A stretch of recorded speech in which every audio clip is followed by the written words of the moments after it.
Olá, meus queridos, a graça e a paz do nosso Senhor Jesus Cristo. Vamos dar sequência à nossa série de estudos, hoje dando início ao livro do profeta Jonas. Como nós bem conhecemos essa história, é uma história um tanto diferente, mas que nós vamos aqui nos aprofundar e vamos ver o que Deus tem para nós para falar aos nossos corações neste tempo. Vamos ler o que diz a palavra do Senhor lá no livro de Jonas, no capítulo 1. Diz o versículo 1, a palavra do Senhor veio a Jonas, filho de Amitai, com esta ordem: vá depressa à grande cidade de Nínive e pregue contra ela, porque a sua maldade subiu até a minha presença. Mas Jonas fugiu da presença do Senhor, dirigindo-se para Tarsis. Desceu à cidade de Jope, onde encontrou um navio que se destinava àquele porto. Depois de pagar a passagem, embarcou para Tarsis para fugir do Senhor. O Senhor, porém, fez soprar um vento forte sobre o mar e caiu uma tempestade tão violenta que o barco ameaçava arrebentar-se. Todos os marinheiros ficaram com medo e cada um clamava ao seu próprio Deus, e atiraram as cargas ao mar para tornar o navio mais leve. Enquanto isso, Jonas, que tinha descido ao porão e se deitara, dormia profundamente. O capitão dirigiu-se a ele e disse: como você pode ficar aí dormindo? Levante-se e clame ao seu Deus.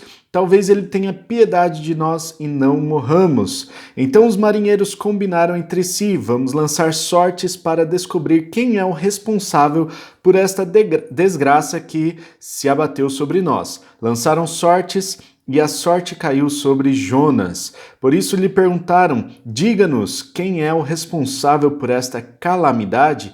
Qual é a sua profissão? De onde você vem? Qual é a sua terra? A que povo você pertence? Ele respondeu: eu sou o hebreu adorador do Senhor, o Deus dos céus que fez o mar e a terra. Então os homens ficaram apavorados e perguntaram: o que foi que você fez? Pois sabiam que Jonas estava fugindo do Senhor, porque ele já lhes tinha dito. Visto que o mar estava cada vez mais agitado, eles lhe perguntaram: o que devemos fazer com você para que o mar se acalme? Respondeu ele: peguem-me e joguem-me ao mar, e ele se acalmará. Pois eu sei que é por minha causa que esta violenta tempestade caiu sobre vocês. Ao invés disso, os homens se esforçaram ao máximo para remar de volta à terra, mas não conseguiram, porque o mar tinha ficado ainda mais violento. Eles clamaram ao Senhor: Senhor, nós suplicamos, não nos deixes morrer por tirarmos a vida desse homem. Não caia sobre nós a culpa de matar um inocente, porque tu, ó Senhor, fizeste o que desejavas. Em seguida pegaram Jonas e o lançaram ao mar enfurecido, e este se aquietou. Tomados de grande temor ao Senhor, os homens lhe ofereceram um sacrifício e se comprometeram por meio de votos. O Senhor fez com que um grande peixe engolisse Jonas, e ele ficou dentro do grande peixe por 3 dias e 3 noites. Meus queridos, esta história é muito conhecida. Algumas pessoas encaram o livro de Jonas como uma alegoria, ou seja, uma história talvez inventada, criada para trazer um ensino, para trazer uma lição. No entanto, nós temos que levar em conta que Jonas foi um personagem que realmente existiu, segundo o texto lá de 2 Reis, capítulo 14, no versículo 25, é citado Jonas. E o próprio Jesus também cita o profeta Jonas, dizendo que este é o sinal de Jonas, né? O sinal de Jonas de 3 dias. E Jesus cita isso lá em Mateus capítulo 12 e em Lucas capítulo 11. Portanto, nós temos várias referências bíblicas que citam a existência de Jonas, que confirmam a existência do profeta Jonas e da sua história. Ele foi um profeta que viveu ali que profetizou no Reino do Norte, embora ele tenha nascido no Reino do Sul. Ele era judeu de nascimento da região de Gat-Hefer e ele depois ministrou ali nas tribos do norte, mais precisamente na região de Zebulon, né, na tribo de Zebulon. E durante o reinado de Jeroboão II, entre os anos 793 e 753, ou seja, por um espaço de 40 anos, muito provavelmente Jonas viveu nesse período e profetizou durante esse período em que Israel passou por uma grande prosperidade financeira, no entanto, passou também por uma grande dificuldade, um grande desafio de caráter e de adultério moral, né? Afinal, nós já falamos sobre esse adultério, sobre esses pecados que o povo de Israel cometeu lá nos estudos do livro de Oséias e do livro de Amós, que foram contemporâneos de Jonas, ou seja, tudo isso desemboca no pecado que Israel estava vivendo. Mas Jonas foi chamado de uma maneira um pouco distinta. Ele foi chamado para pregar para um país vizinho, uma nação vizinha. A nação era a Assíria e foi chamado para pregar contra a cidade de Nínive, né? Nínive era uma cidade, era a capital da Assíria, era uma grande cidade daquela época e os assírios eram um povo muito violento. Por isso, Jonas ficou muito receoso de cumprir esse chamado. Nós vemos no livro de Jonas esse tema da obediência em constante voga, né? Então é tratado desse tema da obediência que traz bênçãos e a desobediência que traz a disciplina do Senhor.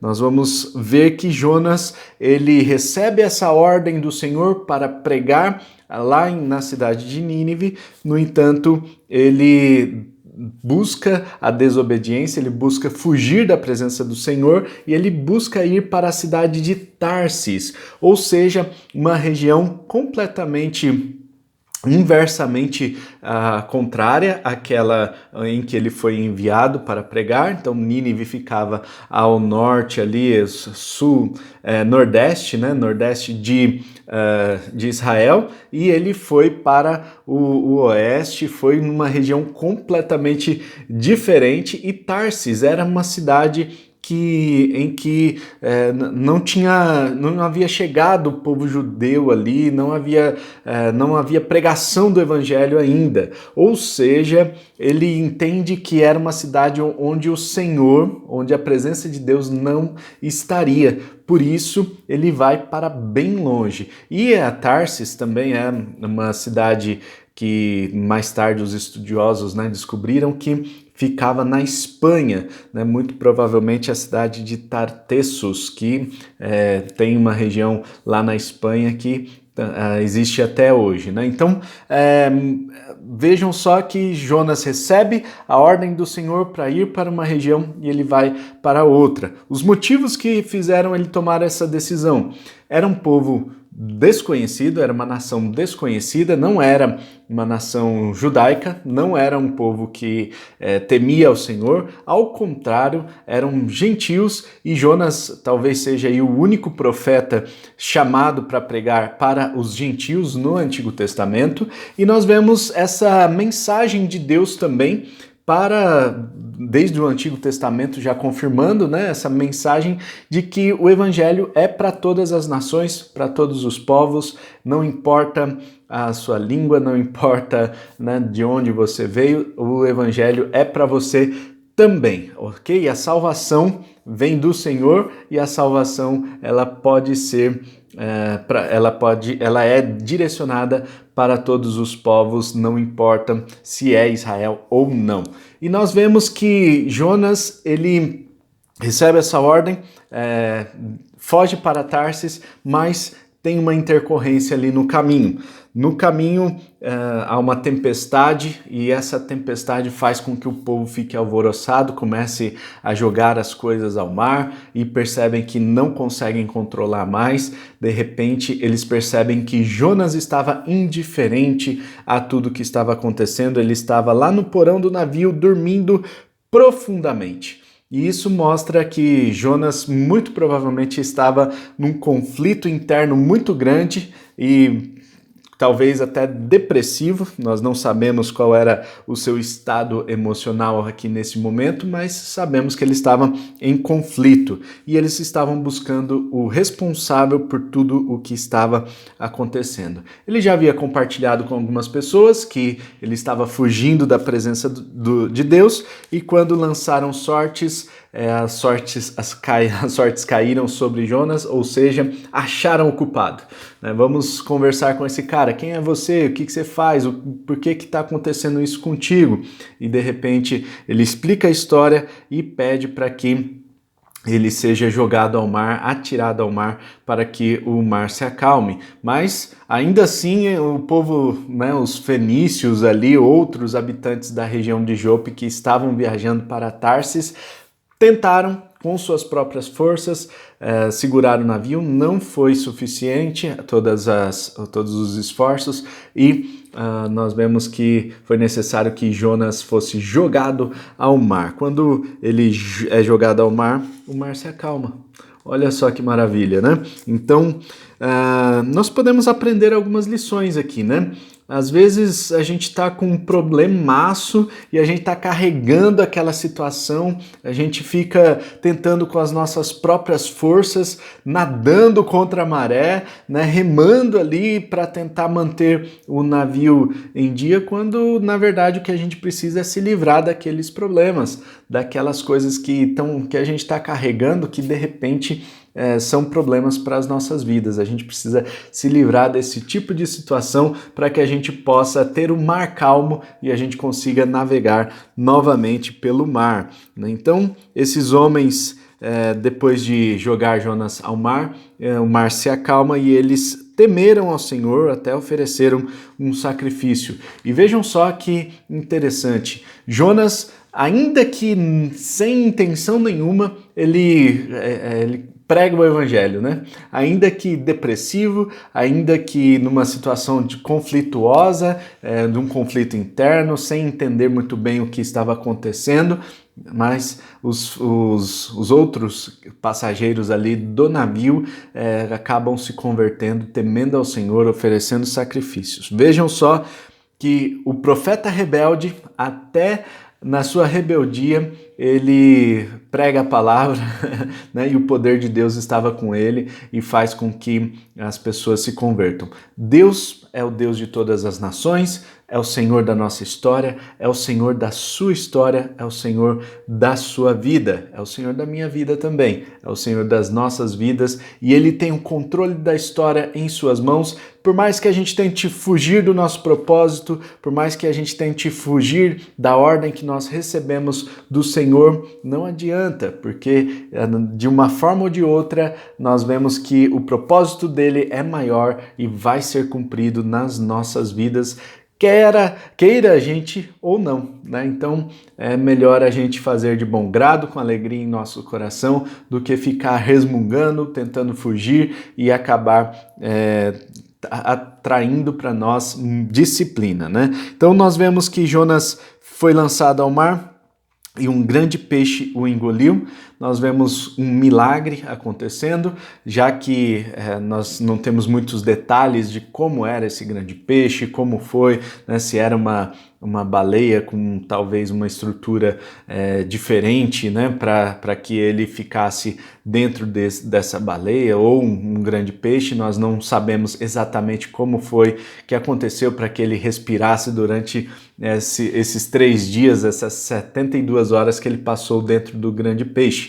Mas nós temos aqui a informação de que foi um grande peixe, foi enviado por Deus para que Jonas fosse protegido. É isso mesmo, Jonas foi protegido, já que no mar ele com certeza poderia ser engolido por tubarões ou por outros peixes que poderiam até matá-lo, né? Mas esse grande peixe o protege e o leva para a terra, né? Nós vamos ver no capítulo 2 que ele é lançado à terra depois de 3 dias.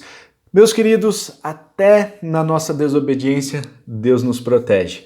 Ele atrai a disciplina, mas ele disciplina aqueles a quem ele ama. Por isso, nós precisamos entender, né? Às vezes a gente não entende a situação que nós estamos passando naquele momento, mas nós precisamos confiar que o Senhor está conosco. Essa história de Jonas é magnífica. São 4 capítulos que vão fazer a gente viajar pela palavra de Deus e a gente vai se aprofundar aqui, vai aprender muita coisa legal sobre Jonas e sobre o Senhor, sobre o caráter de Deus. Na verdade, a história de Jonas fala muito sobre o caráter de Deus. Em primeiro lugar, Deus é muito paciente conosco, né? Muito mesmo. E aqui nós vemos a paciência de Deus sendo manifestada com o profeta Jonas. Que ele manifeste a paciência dele na minha e na sua vida, a misericórdia dele no dia de hoje. Vamos orar? Senhor, obrigado pela sua misericórdia que se renova a cada manhã sobre as nossas vidas. Deus, ajuda-nos a cumprir o teu querer, a sua vontade nas nossas vidas, de bom grado, com alegria em nossos corações, que nós possamos entender qual é a sua vontade para as nossas vidas, que possamos cumprir a sua vontade. Ó Deus, ensina-nos a cada dia a cumprir o teu querer, Senhor. Nós oramos a Deus para que no dia de hoje nós possamos alegrar o teu coração com aquilo que nós fizermos. Abençoa-nos no dia de hoje, em nome de Jesus. Amém e amém. Amém! Então não se esqueça de compartilhar esse vídeo e também de se inscrever no nosso canal e ficar por dentro das novidades. Até amanhã, um forte abraço, tamo junto e tchau!